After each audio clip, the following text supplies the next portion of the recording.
que eu costumo até chamar que isso é a síndrome do alcoólatra. O alcoólatra, no repertório do seu vício, ele tem não só a expressão ali do vício, mas ele tem também um profundo remorso. Então eles rasgam as vestes, jogam pó de cinza na cabeça, mas aquilo não se traduz num arrependimento de fato consistente. Aquilo tudo é só a expressão da fragilidade egóica dele, que denunciam o quanto ele ainda se encontra suscetível ao vício que ele diz estar arrependido e promete nunca mais fazer. Entende? A maneira como ele chora, a maneira como ele te pede desculpa, a maneira como ele se desfaz, o que para um observador sensível, meu Deus, é de rasgar o coração. Mas tudo aquilo ali, principalmente para quem conhece o fenômeno, entende que faz parte do repertório do vício, da dependência. E com isso não estou dizendo para você ser fria, ou ignorar, ou diminuir, ou ofendê-lo na hora que ele estiver fazendo isso. Não é preciso. Só saia da frente. Só saia da frente e dê preferência para fazer isso no momento em que vocês estiverem bem, no momento em que as coisas estiverem estáveis. Entendeu? Para que não soe, né, aquele contexto de que você está sendo insensível, fria, porque aí isso vai dialogar com certas crenças que ainda não estão tão bem resolvidas dentro de você, aí você vai se sentir culpado e aí você fica novamente. Então isso tem que ser quando as coisas estão razoáveis. Você vai lá, conversa, corta, sai e, minha amiga, se permite seguir o seu próprio caminho. Se você vai recomeçar ou não é entre você e Deus, mas nessa direção você se permite seguir o seu próprio caminho em paz, deixando que Ele, nos comportamentos dele, nos vícios dele, ele seja a própria sentença dele, mas já não seja um navio a naufragar e que te leve junto, ok?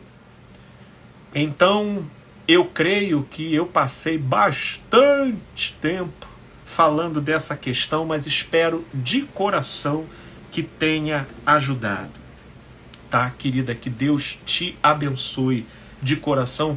Eu estou vendo aqui muitos comentários aqui muito bacanas, mas são comentários que estão complementando aqui o que a gente está falando. Muito legal, muito bacana aqui as contribuições do Jailson. Muita gente falando aqui que passou por isso também. Eu estou dizendo aqui para quem está no Instagram, que é aqui no TikTok, onde está tendo aqui uma interação mais intensa. Vivo um relacionamento onde eu que vivo ferida, sou rejeitada e vivo de migalhas. Minha amiga, eu vou te dizer, nessas circunstâncias, só você tem o poder de interromper isso de imediato. Isso não é o que você merece, não é a sua vocação, não é a sua missão. E você não se tornará virtuosa por fazer do matrimônio um teste de apneia. Isso daí dialoga com o nosso paganismo primitivo, que está sempre barganhando com o divino pela via dos nossos sacrifícios pessoais. Nessa direção, a gente acha que quanto mais desgostoso, quanto mais perrengue, quanto mais sacrificante e ruim, então a gente se torna merecedor diante de Deus, sobretudo para suportar tudo isso em nome de um ideal supostamente dele. Mas acredite, isso aí é um repertório e uma filosofia da religião dos homens. Porque, como diz Gálatas no capítulo 5, Foi para a liberdade que Cristo nos chamou. E somos convidados a viver à altura disso. Sim, de modo que matrimônio, se acontecer, que seja a expressão do devido entrosamento e da devida compatibilidade entre duas almas.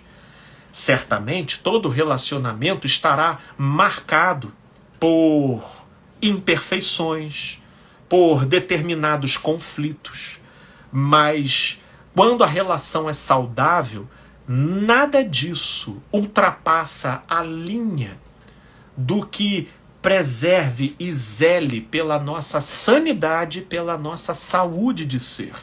Porque tudo aquilo que viola esse limite já extrapolou seu próprio sentido de ser. De modo que, minha amiga, eu peço a Deus que te conceda luz e força para que você tome a decisão, não só na direção de amputar essa relação, mas que te engravide de fé e da confiança de que você não precisa ser nada para ninguém, além daquilo que Deus sabe que você é. E por mais que digam, você desistiu, você fracassou, nisso estará a sua vitória.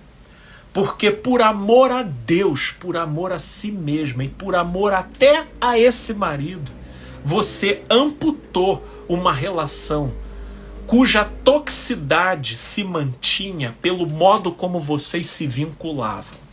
Quebrando esse circuito, então, aquilo que era chamado de matrimônio, mas operava como maldição, foi libertado. Foi libertado, foi rompido, e que assim seja sobre a sua vida. E aí, minha amiga aqui complementa. Meu primeiro esposo era muito ignorante. Não suportei. Agora vivo um outro relacionamento igual.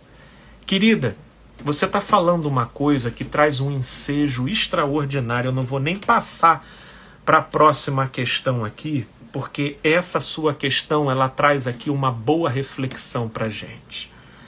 O que acontece? Frequentemente a gente sai de um primeiro relacionamento e acaba repetindo a mesma coisa no segundo relacionamento, porque a gente não aprende o que significa e como operacionalizar na vida o princípio de vida ensinado por Jesus sobre os frutos. Já ouviu falar? Jesus disse: pelos frutos os conhecereis. Não se colhem uvas de espinheiros e nem figos de abrolhos. O que ele está querendo dizer é que você pode duvidar se você está lidando com uma mangueira ou com uma macieira até o dia em que a árvore dá o fruto. Uma vez dando o fruto, mangueira é mangueira, macieira é macieira. E não se colhem uvas de espinheiros, porque toda vez que você for no espinheiro procurar uva, além de se frustrar por não encontrar, você ainda se espeta. Mas a pergunta que aqui se faz, minha amiga, é: quem aprendeu a traduzir e a discernir a vida e o próximo pelos frutos? O que nos ensinam no dia a dia, e as pessoas mais criteriosas que eu conheço, elas desenvolvem, no máximo, critérios. Só que esses critérios que essas pessoas desenvolvem são critérios externos, exteriores. Eles caracterizam muito mais elementos externos do que algo que esteja associado com a essência do sujeito. E aí tem gente que estabelece, por exemplo, depois de um primeiro casamento, se o marido no primeiro casamento era mais velho, aí agora ela estabelece o critério de que ela vai querer se relacionar com o mais novo. Se era mais novo, vice-versa. Se era uma pessoa com dificuldades financeiras, agora ela quer uma pessoa com emprego, com dinheiro, estabilizada na vida. Se era uma pessoa que tinha uma barriga mais acentuada, agora ela quer alguém com barriga tanquinho. Entendeu? E aí as pessoas vão estabelecendo critérios. Quero uma pessoa sem filho. Quero uma pessoa que more aqui no meu bairro. Tudo isso são critérios, ok? Quero uma pessoa com a condição social X. E aí, por exemplo, você já colocou aqui, por exemplo, que o seu primeiro esposo era muito ignorante. O outro relacionamento agora é igual. Se você sai desse segundo relacionamento, a probabilidade agora é de você se envolver apenas com um homem que seja pura seda de simpático. Ok, tudo isso tem elemento, porque a gente tende a caminhar por essas características, mas deixa eu te falar, isso não é fruto. O que é fruto? Lá no livro de Gálatas, no capítulo 5, o apóstolo Paulo fala acerca dos frutos da carne e dos frutos do espírito. E o modo como ele descreve isso são de características, essas sim, associadas à essência do sujeito. No que diz respeito à da carne, inveja, ciúmes, dissensões, porfias, lascívias, glutonarias, que se refere a descontrole de ingestão e de comida.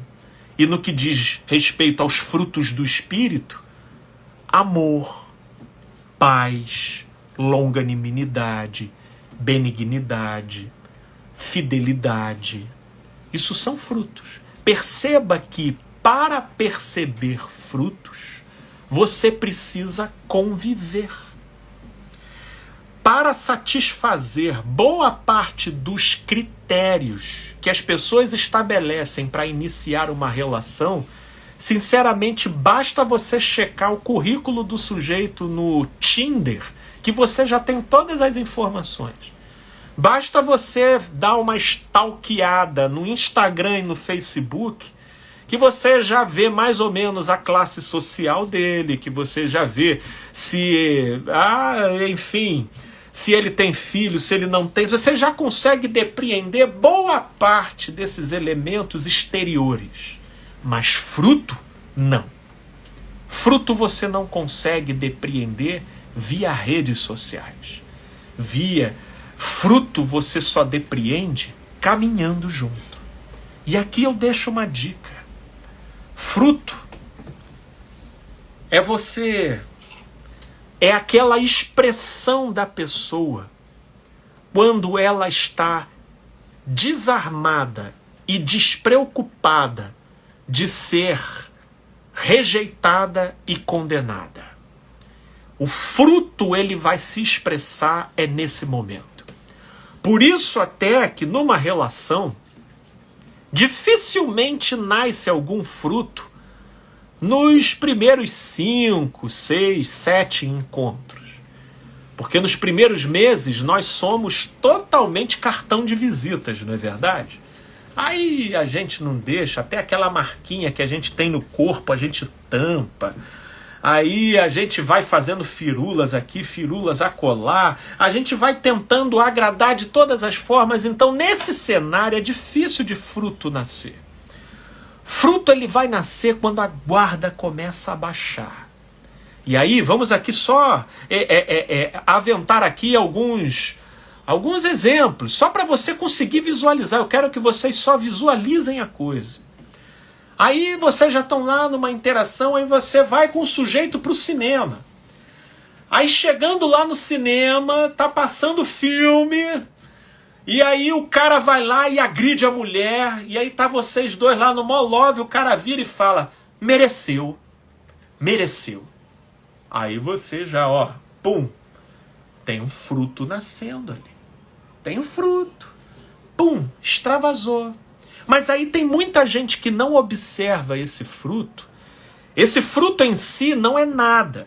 Sozinho ele nada representa. Isso é um indicativo sutil, que geralmente vai se interconectar com uma série de outras coisas que depois de um bom tempo a pessoa se lembra disso e percebe que aquele evento lá no cinema já tinha dado a fita todinha do que ela iria encarar no futuro. Porque o fruto é essa coisa que vaza. Ela vaza, ela sai. Eu tive uma vez Eu lidei com um caso uma vez de uma pessoa que conheceu outra no Tinder, né? Porque nessas horas, quem fica avaliando outras pessoas pela via de critérios externos, ela engole esse tipo de coisa. Porque, por exemplo, poderia acontecer essa situação no cinema com ela e até causar uma estranheza nela do tipo, que opinião é essa? Mas se o cara fosse mais alto, que era tudo que ela queria, se o cara tivesse uma boa condição financeira, que era o critério que ela queria, se o cara não fosse pai de nenhum filho, que era outro critério que ela queria, ou seja, se o cara atendesse a todos os critérios. Tem gente até que estabelece critério, eu quero que ele vá até a minha casa. Aí o sujeito aparece na casa dela, assim, puf. Aí foi. Mas são critérios e a gente não pode dizer que isso é fruto. Não é fruto. Isso são critérios externalizantes. Um outro exemplo de fruto, eu lidei com um caso de uma pessoa que conheceu, né, uma pessoa pelo LinkedIn e aí vindo aquela fase inicial onde todos nós somos cartões de visita, né, somos puro outdoor, né, tava tudo indo bem e ela vindo comentando dele e tudo, eu falei, puxa, Felipe, ele é assim, ele é assado, ele faz assim, eu falei, pô, muito bom, né? Inspira e ir para a página 2, querida. Vira aí a próxima página, vai caminhando e tudo mais. E aí eu acho que decorrido uns 2 meses de interação entre eles resolveram viajar juntos. Felipe, eu vou viajar juntos porque aí é melhor, a gente, né, tem um panorama, estreita mais a situação. Eu falei, legal, viajar junto realmente, né, traz a coisa para luz mesmo, né? É um momento que você vai pegar a pessoa desprevenida em algum momento. E aí tira e queda. Na verdade, eles não chegaram nem a passar um dia juntos na viagem. Eles estavam no ônibus de viagem, eles pegaram um ônibus de viagem. E ela, lá conversando com ele, parece que o ônibus estava um pouco vazio, ela se deu a liberdade de botar os 2 pés assim em cima de um banco. Aí ela botou. No que ela botou, o cara do lado assim virou. Porra, tira isso daí. Aí o modo como ele falou, ela achou aquilo estranho, ela virou assim. Mas o cara preenchia todos os requisitos, né? Situação financeira, apresentou ela para os pais, que era uma coisa inusitada. Felipe, homem nenhum faz isso. Mas isso aí ainda não é fruto. Ok, mas vamos lá. E aí ele virou, falou isso, ela estranhou, ela tirou a perna. Só que aí o que acontece? Como ela sabia mais ou menos como seria o curso que eu daria às nossas conversas dali para frente, ela então saiu da terapia, né? Mas passado uns 6, 7 meses, ela voltou para falar, Felipe, sabe daquela ocasião lá no ônibus, que eu fui botar os 2 pés lá e ele do nada virou naquela fala que foi até bem atípica o modo como a gente tinha se relacionado até então, e eu falei, porque no início a gente é cartão de visita. Depois que a gente chega naquele patamar de sentir que a gente não vai mais ser rejeitado e nem condenado, é aí que vem para fora a espontaneidade da coisa. É aí que a coisa vem. E é aí que vem terreno fértil para nascer o fruto. Então, nessa hora ela falou: filha, você lembra daquela situação lá do homem? Lembro. Então, a relação foi toda caracterizada por aquele evento. Um sujeito autoritarista, dominador, intrusivo, manipulador. Disse Jesus: pelos frutos os conhecereis. Vocês conseguem entender o que é fruto? Conseguiu, minha amiga? Eu queria te levar a pensar sobre isso. Porque você aprendendo a ver frutos, se tiver que ser, minha amiga, repense mesmo essa segunda relação em que você está. Não tenha medo, se tiver que ser, de terminar. Porque a gente não nasce pronto. E tem uns que vão mais rápido, outro um pouco mais devagar, mas uma coisa é, há festas nos céus. Quando uma pessoa que transigia contra o sentido da vida passa por uma metanoia, que no grego significa mudança de mente. Eu só estou aqui parafraseando o versículo bíblico que diz: há festas nos céus quando um pecador se arrepende.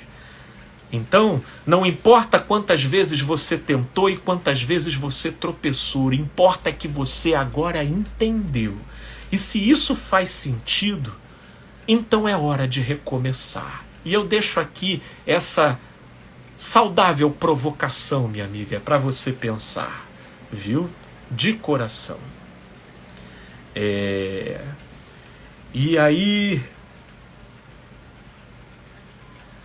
aí ainda suportei até aqui pelos meus filhos. Pois é, minha amiga, eu tenho até bastante vídeos gravados sobre isso. Não suporte pelos seus filhos, porque separar é um trauma tópico e pontual. E uma vez fazendo jus à verdade e sendo o melhor para o casal, as crianças podem superar. Agora, se você permanece numa relação tóxica por causa das crianças, você até evita desse trauma tópico da separação.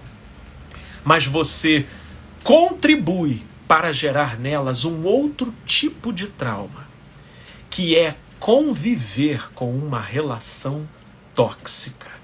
E nessas horas a pergunta que eu faço para esses pais é: você gostaria que os seus filhos tivessem um cônjuge igual ao seu marido? Creio que não, né?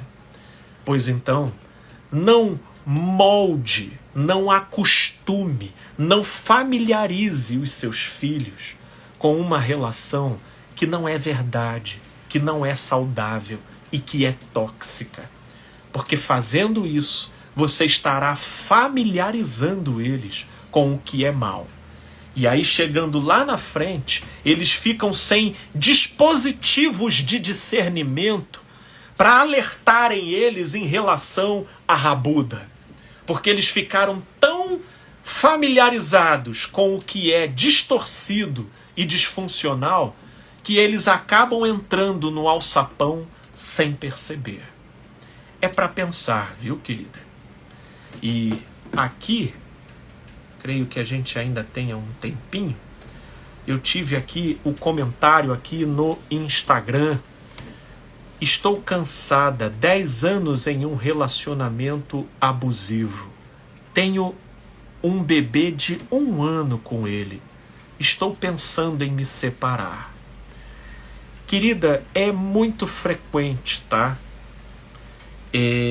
Conflito conjugal, principalmente nessa etapa de vida em que você se encontra, que é com um bebê ainda pequeno, 1 ano, existem muitas modificações e tem muitos homens que passam, eles têm uma imaturidade absurda para lidar, para respeitar momentos, para respeitar ritmos, para tentar segurar, compensar, enfim. Então, não poucas vezes, abre-se um cenário muito conflitante e tóxico.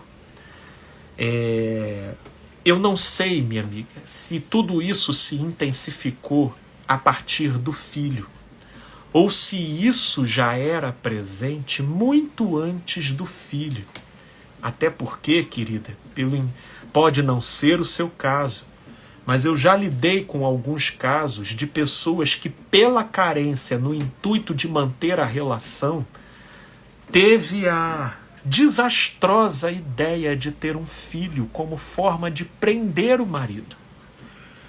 Meu Deus!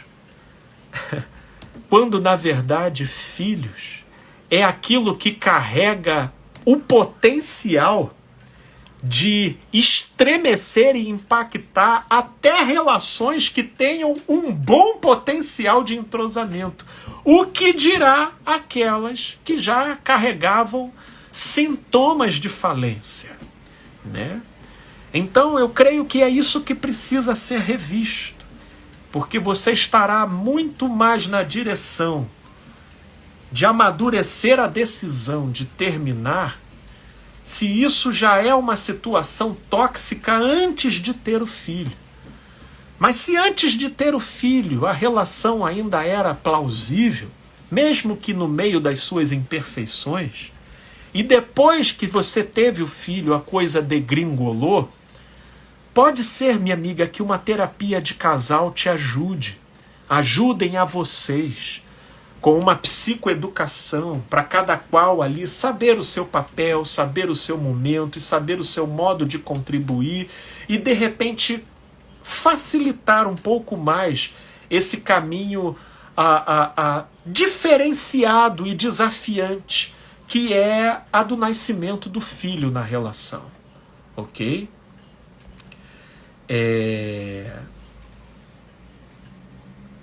E aí, deixa eu ver aqui. Mais uma questão.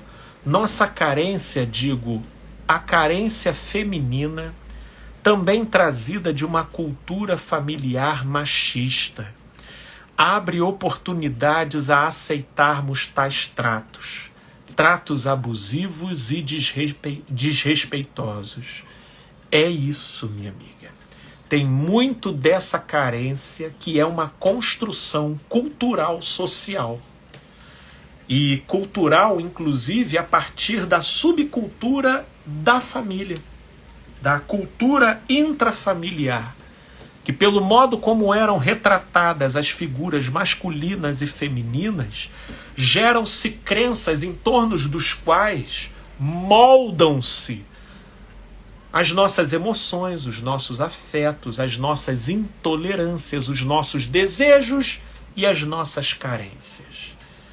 De modo que nessa direção tem muita gente que sofre e percebe esse sofrimento conscientemente, mas fica completamente embaraçado nas emoções para tomar uma atitude com propriedade, porque as emoções ficaram moldadas em culturas disfuncionais, seja da família ou seja da sociedade. Faz todo sentido. Minha amiga Lorena, um beijão para você e obrigado aqui pela sua audiência. E tem um amigo aqui que também traz uma colocação. Temos que ser a favor da família, mas contra a tristeza matrimonial. Precisa observar bem sobre sua saúde emocional e ter em mente que não temos que fazer valer tudo por um relacionamento de fachada. Tiago, obrigado pela sua contribuição. E, puxa, meu amigo, eu creio que você trouxe uma contribuição bem ponderada e equilibrada, porque eu fico lidando aqui com tantas queixas de relacionamentos tóxicos e abusivos, que por vezes eu passo a impressão de que eu sou um advogado do divórcio, que eu sou um incentivador do término de relação, e não, meu Deus. como eu me desdobro da maneira que me é possível para tentar recuperar e viabilizar relações que possuem potencial de entrosamento, mas que às vezes ficam engasgados pela imaturidade, por circunstancialidades, até por inabilidades diante de determinados impasses. E esses desafios são absolutamente naturais. Mas como você disse, diante de abuso, diante de matrimônio cumprindo função de cativeiro, aí não. Aí eu trabalho aqui para encorajar, para colocar à disposição o Evangelho, o poder do Evangelho e, consequentemente, a psicologia e a ciência e até o meu apoio para que essa pessoa se sinta amparada e se veja respaldada para, em nome do amor próprio, tomar uma decisão na direção da vida. E a pretexto de uma causa socialmente enaltecida, que é o matrimônio, e que de fato, no seu ideal, é algo bom e saudável, mas que na prática não cumpre essa finalidade na vida de muitos, muitos permanecem em situações completamente adoecedoras e complicadas. E nesses casos eu sou enfático, para que essas pessoas sejam estruturadas e encorajadas a tomarem uma decisão na direção da vida. Obrigado, viu, Tiago, pela sua contribuição, meu amigo. Gente boa, eu agradeço de coração a todos vocês que participaram, que trouxeram aqui, e eu tenho até aqui uma querida que colocou: ninguém quer ver os sinais. Puxa, na verdade, querida, eu diria que será que as pessoas sabem ver os sinais? Nessa época, nessa geração coach de metodologia para isso, do caminho para aquilo, dos 3 passos para aquilo outro, nós temos meio que uma bula de remédio, uma receita de bolo, e as pessoas vão fazendo o seu folhetim de critérios, mas são critérios geralmente externos. Elas não sabem enxergar fruto. E aí passam a coar mosquitos e engolir camelos, né? Abraçam o espinheiro no intuito de que dali nasça uva. E o resultado final são pessoas machucadas e frustradas. Mas que Deus nos dê luz e direção. Meus amigos, eu vou parar por aqui, porque embora hoje eu tenha até começado atrasado, eu já extrapolei o tempo regulamentar, porque a proposta é a gente conversar durante 60 minutinhos. Para quem não pôde pegar essa live desde o início, ela vai ficar gravada aqui no TikTok, no meu perfil no Instagram, e com a graça de Deus será levada ainda essa semana lá para o meu canal no YouTube, o canal Felipe Nazarete. E lá, ainda com um detalhe, com os devidos recortes em cima de cada questão. Se você acha que edifica, que faz bem, que é um conteúdo que é válido, curta, compartilhe. Se puder me ajudar lá no YouTube, se inscreva, curta os vídeos, porque tudo isso ajuda a manutenção do trabalho. Gente boa, no mais, muito obrigado. Um beijão para vocês, que Deus os abençoe. Vou me desconectar aqui primeiro do Instagram,